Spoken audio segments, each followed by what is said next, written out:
नमस्कार. मुंबई तक आलेला आहे मीरा रोडमध्ये मी अनुजा आपल्या सगळ्यांचं स्वागत करते. थोड्याच वेळामध्ये महाराष्ट्र नवनिर्माण सेनेचे अध्यक्ष राज ठाकरे यांच्या सभेला इथनं सुरुवात होणार आहे. मीरा रोडमधली सभा ही फार महत्वाची आहे.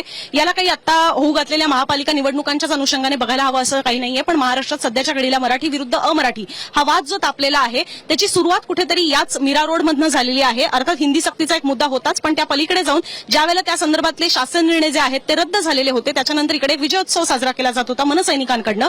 आणि त्याच वेळेला इथूनच जवळ असलेल्या जोधपूर स्वीट्स अँड नमकीन या दुकानाच्या मालकासोबत त्यांची थोडी वादावादी झाली. मराठीचा त्याच्यामध्ये अपमान झाल्याची भावना निर्माण झाली आणि त्याच्यातनं मनसैनिकांनी त्या दुकानदाराला चोप दिला. हा वाद इतका तापला की त्याच्यानंतर त्या दुकानदाराच्या बाजूने व्यापारी सगळे रस्त्यावर उतरले. अर्थात त्या मोर्चामध्ये कुठलाही पोलिसांकडनं अडथळा हा आणला गेला नाही, जेव्हा की त्याला सुद्धा परवानगी नव्हती. हे स्वतः गृहराज्यमंत्री योगेश कदम यांच्याकडनं सांगण्यात आलेलं आहे. पण तरीही त्या मोर्चामध्ये पोलिसांनी कुठलाही अडथळा आणला नाही. पण ज्या वेळेला मराठी माणसं रस्त्यावर उतरली, मराठी एकीकरण समिती असेल त्याच्यामध्ये साथ ही महाराष्ट्र नवनिर्माण सेनेचे नेते असतील, शिवसेनेचे नेते असतील, त्यांनीही दिलेली होती. पण त्या मोर्चामध्ये मात्र अडथळा हा आणण्यात आला. आणि त्याच सगळ्यानंतर आता राज ठाकरे जे आहेत ते या सभेला संबोधित करणार आहेत. मनसे अध्यक्ष राज ठाकरे हे या सभेसाठी निघालेले सुद्धा आहेत. तुम्हाला दृश्य सुद्धा ती स्क्रीनवर दिसत असतील. शिवतीर्थावरनं मनसे अध्यक्ष राज ठाकरे हे या सभास्थळी येण्यासाठी निघालेले आहेत. पण या सभेमध्ये नेमकं ते काय संबोधित करणार आहेत याची सध्या तरी काही कल्पना नसली तरी साधारणतः आता मी जी पार्श्वभूमी सांगितली तोच त्यातला एक महत्वाचा मुद्दा असू शकतो. अर्थात मनसेकडनं मराठी लोकांना न्याय देण्यासाठी किंवा मराठीच्या मुद्द्यावर ज्या पद्धतीने ते त्यांची जी स्टाईल असते त्याच्यावर मात्र राष्ट्रातनं म्हणजे आपल्या देशभरातनं अनेक लोकांनी टीका सुद्धा केलेली आहे की मारहाणी ही योग्य नाही. पण तरी सुद्धा आज या सभेला आलेली जी गर्दी आहे यात काही मनसैनिक आहेत, काही इथले स्थानिक सुद्धा आहेत. त्यांच्याशी बोलण्याचा प्रयत्न करूया. त्यांना राज ठाकरेंच्या भूमिकांबद्दल नेमकं काय वाटतं आणि आता एकंदरीत असलेल्या ह्या मराठीच्या मुद्द्यासंदर्भात सुद्धा त्यांना नेमकं काय वाटतंय हे त्यांच्याकडनं जाणून घेण्याचा प्रयत्न करूया. तुम्ही कुठून आलात? आम्ही मीरा रोड मध्येच राहतो. मनसैनिक आहात की मराठी माणसं इथली स्थानिक? स्थानिक माणसं आहात की मनसैनिक आहात? नाही नाही, स्थानिकच आहोत. स्थानिक आहात. काय नाव? प्रवीण शेट्टे. शेट्टे. मराठी आहात? हो. काय वाटतं साधारणतः जे बोललं जातं की मराठी माणसाची गळचेपी होतीये, मराठीची गळचेपी होते, असं खरंच काही होतंय? असं तर व्हायला नाही पाहिजे. पण असं होतंय का हा प्रश्न? होतंय असं काही ठिकाणी तर होतंय ना. आता जर जिथे जिथे झालं तिथे त्यांनी इथं आवाज उठवला, हे तर सत्य आहे ना.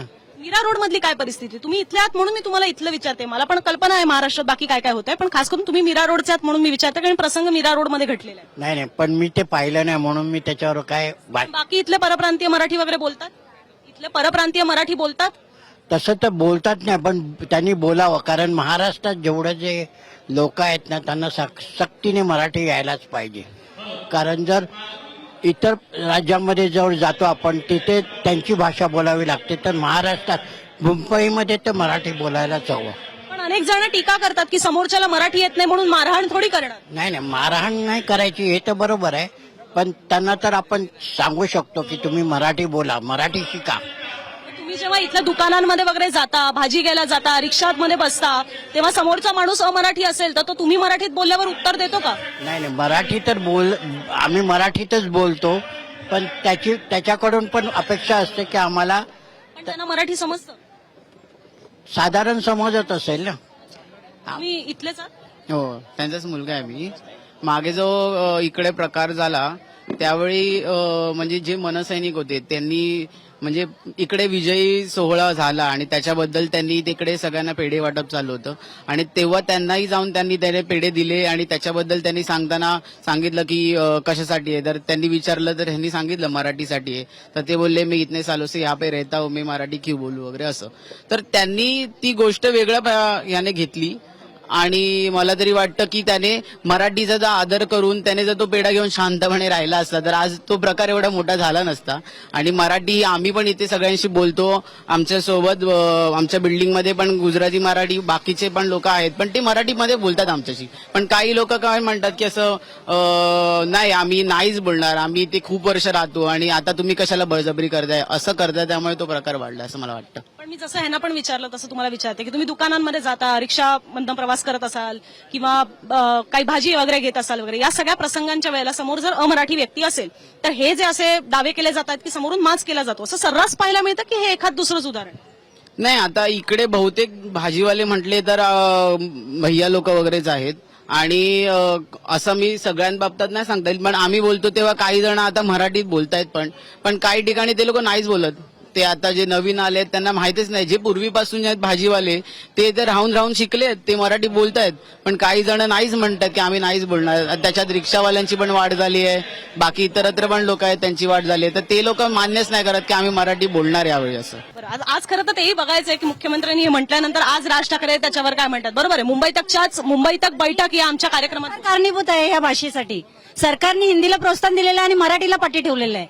हा, कारण कारण सरकार हिंदीला का प्रोत्साहन. सर्वसामान्य माणसांमध्ये लढाई होते, ही सरकार जिम्मेदार आहे त्यांना.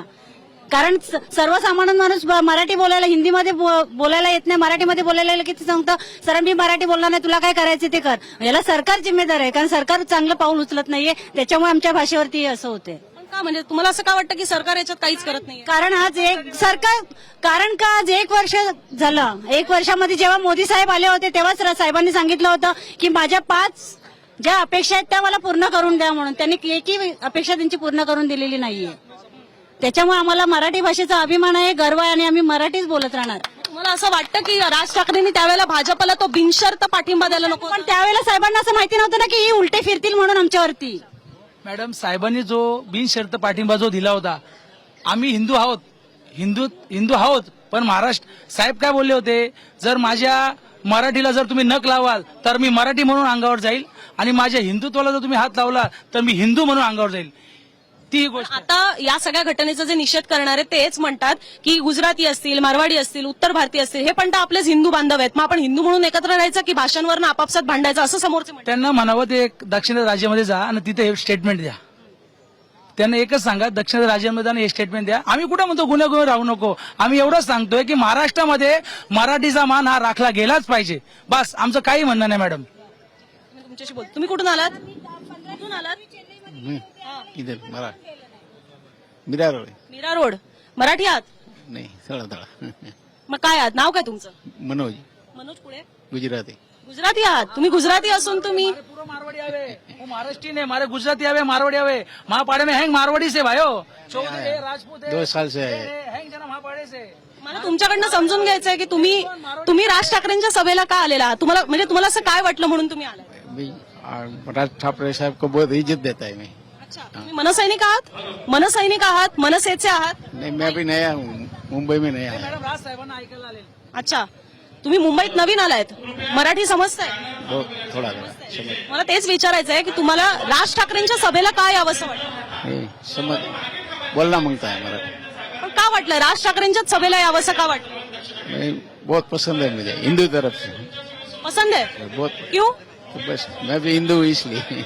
हिंदू आहे म्हणून पसंत आहे. त्यांचं पण म्हणणं होते. मला हे पुन्हा एकदा सांगायचं आहे, ते गुजराती आहेत, तर नव्यानं आलेले आहेत इथे आणि ते इम्प्रेस आहे राज ठाकरेंवर इम्प्रेस्ड आहेत म्हणून ते इथे आलेले आहेत. तर मला ते समजून घ्यायचं आहे की ते का इम्प्रेस्ड आहे, जेव्हा की राज ठाकरेंची छवि बरोबर उलटी दाखवली जाती है. मुझे वही समझना है कि आपको राज ठाकरे में ऐसा क्या भाया कि आप उनको यहाँ सुनने के लिए आए? जो वो हिंदू के हिसाब से जब जब भी भाषण देता है तभी मैं सुनता हूँ, तो मुझे उसका बहुत पसंद है हिंदू. लेकिन लोग बोलते हैं कि वो विरोध में है. लोग तो बोलते हैं कि वो खिलाफ है, जो अब मराठी नहीं बात करते उनके वो खिलाफ है, ऐसे लोग बोल रहे हैं. मराठी बोलना मांगता है मराठी. महाराष्ट्र के अंदर बोलना मांगता है. महाराष्ट्रात मराठी बोललं पाहिजे असं ते सांगत आहेत. अच्छा, तो आप अकेले आए, आपके साथ और भी कोई? अकेला है, इधर ही रहता हूँ, बाजू का बिल्डिंग में. आप यहाँ पे रहने आए या घूमने आए? नहीं, मेरा सन इधर सर्विस करता है. आप अभी यहाँ पे सेटल हुए? 2 साल हुए. अच्छा, तो आप मराठी सीखेंगे? शिकेंगे ना. आपण सगळ्यांनीच स्वागत केलं पाहिजे. ते मुंबईत नव्यानं आलेले आहेत आणि मराठी शिकण्याचा प्रयत्न करतात. थोडंफार त्यांना मराठी समजतंय आणि ते राज ठाकरेंच्या सभेला आलेले आहेत. ही खरंच आश्चर्याची गोष्ट आहे. कुठून आलेले आहात तुम्ही? सॉरी मराठी येतं? हो, मराठी आहे. मनसैनिक आहात की सामान्य नागरिक? सामान्य नागरिक आहे, पण या राज ठाकरेंना आम्ही समर्थक आहोत. त्यांचं राज ठाकरेंचं yes. कधीपासून समर्थक आहात? खूप वर्षापासून, जेव्हापासून आम्हाला कळायला लागलं की मुंबईमध्ये तरी राजसाहेबांची गरज आहे, तेव्हापासून आम्ही. आपण राजसाहेबच का? मुंबईमध्ये आता भाजप वाढते, शिवसेना आहे, मग अशात तुम्हाला राज ठाकरेच का भावतात? आता तुम्ही महाराष्ट्रात जे काही चाललंय ते तुम्ही बघताच आहेत. काय चाललंय? मराठीच्या मुद्द्यावरती तरी सगळ्यांनी राजकीय मतभेद विसरून तरी एकत्र यायला पाहिजे होतं खरं तर. पण महाराष्ट्राचा आणि मराठीसाठी लढणारा एकमेव नेता आहे महाराष्ट्रामध्ये, तर आम्ही नक्की त्यांना सपोर्ट करणार. सोशल मीडियावर अशी चर्चा सुरू असते, मराठी की हिंदू कशाला प्राधान्य द्यायला हवं, तुम्हाला काय वाटतं? नाही, जसे राजसाहेब ठाकरे बोलले की जसं हिंदू म्हणजे आम्ही देशामध्ये आम्ही हिंदू आहोत, पण महाराष्ट्रामध्ये आम्ही मराठीच आहोत. म्हणजे हिंदुत्वाला विरोध नाही असं नाहीये, पण मराठी कुठेतरी जिथे तुम्ही बघताय की आता महाराष्ट्रामध्ये मराठी माणसाला कुठेतरी मुंबईच्या तुम्ही कुठचे आहात? मी रत्नागिरीचा आहे. इथे मुंबईत राहता? मुंबई इथे मीरा रोडचा आहे. मीरा रोडचे स्थानिक आहात. मग तुम्हाला असे काय अनुभव येतात जेव्हा तुम्ही रोज फिरता वावरता इथे, तेव्हा काय असे अनुभव येतात की इथे मराठीची गळचिपी होते? नाही, असं काय हे नाहीये, पण जेव्हा आम्ही वावरतो ट्रेनमध्ये, लोकलमध्ये किंवा इतर ठिकाणी, तेव्हा एक मराठी माणूस कुठेतरी एक त्याला गळचेपी झाल्यासारखं वाटतं आम्हाला पण. म्हणजे काय गळचेपीची व्याख्या काय, नेमकं काय होतं ते समजून घ्यायचं. सॉरी, मराठीची गळचेपी होते म्हणजे काय? असं उथळपणे तर नाही सांगता येणार ना. आपल्याला एखाद दुसरं उदाहरण द्यायला हवं की जेव्हा आपण म्हणतोय मराठीची गळचेपी होते तेव्हा नेमकं काय होत असतं. म्हणजे समोर आता आम्ही जेव्हा कामावरती जातो तर आम्ही नेहमी मराठी जातो, आम्ही नेहमी मराठी बोलतो, पण समोरचा मराठी येत असून पण तो मराठी बोलत नाही, तर तो नेहमी हिंदीमध्येच रिप्लाय करतो. तर हे कुठेतरी ते व्हायला पाहिजे बदल, आणि तो नक्की होणार. राजसाहेब आहेत तर आम्ही त्यांच्या पाठी खंबीर उभे आहोत. धन्यवाद. तुम्ही कुठून आलेला आहात? भाईंदरवरून आलोय. भाईंदर. तुम्ही सांगा, तुम्हाला वैयक्तिक असा काय अनुभव आहे का की ज्याच्यामध्ये तुम्हाला असं वाटतंय की मराठीचा मुद्दा हा आता खूप प्रभावी ठरेल, मराठीवर खरोखर अन्याय होतोय असं तुम्हाला वाटतंय? मी असं बोलणार की तुम्हाला नाही येत असेल मराठी तर तुम्ही ट्राय करा बोलायला.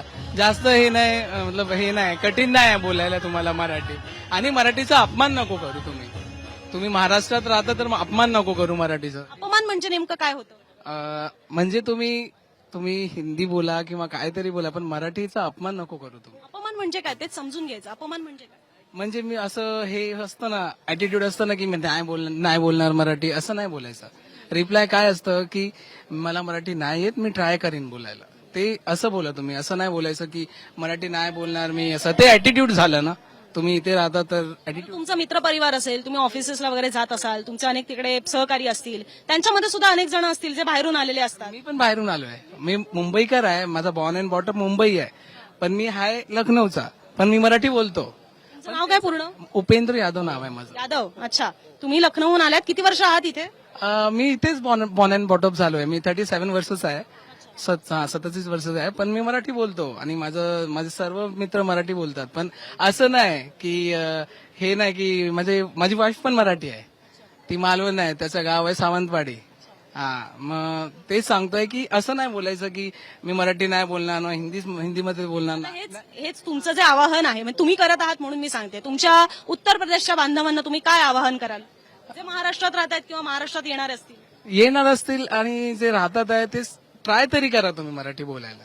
मराठी हार्ड नाही आहे, कठीण नाही आहे मराठी बोलायला. हिंदी मराठी जास्त फरक नाही आहे, मग बोलायला ट्राय करा. मी सहसा असं म्हटलं जातं या पट्ट्यामध्ये की जे अमराठी आहेत, उत्तर प्रदेश वगैरे खास करून त्या प्रांतातले, की ते तर भाजपच्या समर्थनातले असतात आणि भाजपची आयडियोलॉजी पटत नसेल तर काँग्रेसच्या समर्थनातले असतात. इथले प्रादेशिक पक्षांच्या समर्थनात ते फारसे नसतात, कारण की इथले प्रादेशिक पक्ष मराठीचा अट्टास धरून असतात आणि जे मराठी बोलत नाहीत त्याच्यामध्ये मगरुरी करतात, त्यांना मारहाण करतात.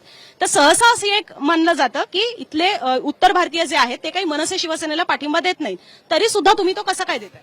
मी असं नाही बोलणार की म्हणजे पॉलिटिकल हे तर मी नाही हे करणार, काय बोलू त्याच्यामध्ये. मी हेच बोलणार की सर्व म्हणजे कोण मारधड असं नाही करणार. जब तक कोई किसी को इन्सल्ट नहीं करेगा तब तक कोई मारधाड नहीं करेगा. जेव्हा तुम्ही इन्सल्ट करणार कोणाची की मी नाही बोलणार, मग असं नाही बोलायचं. मी तेच बोललो ना की रिप्लाय कसं द्यायचं की मला नाही येत आहे, मी शिकतो आहे मराठी बोलायला, असं तरी बोलणार तर कोण मारधाड करणार. आता मीच आहे, मी हिंदीमध्ये रिप्लाय करणार तर समोरून बोलणार की तुम्हाला मराठी नाही येत का. मी हिंदीमध्ये काय बोलणार, नाही मुझे मराठी नहीं आता, मैं सीख रहा हूं, असं बोलणार तर समोरून कसं हे करणार ते लोक. पण असं नाही बोलायचं की मी नाही बोलणार, मी हिंदीच मध्ये बोलणार आणि असं ते बोलायचं ते रॉंग आहे. तेच अॅरोगन्स ज्याला आपण म्हणतो की तुम्ही फार असं मगरूर होऊन बोलू नाही शकलं पाहिजे असं त्यांचं म्हणणं आहे.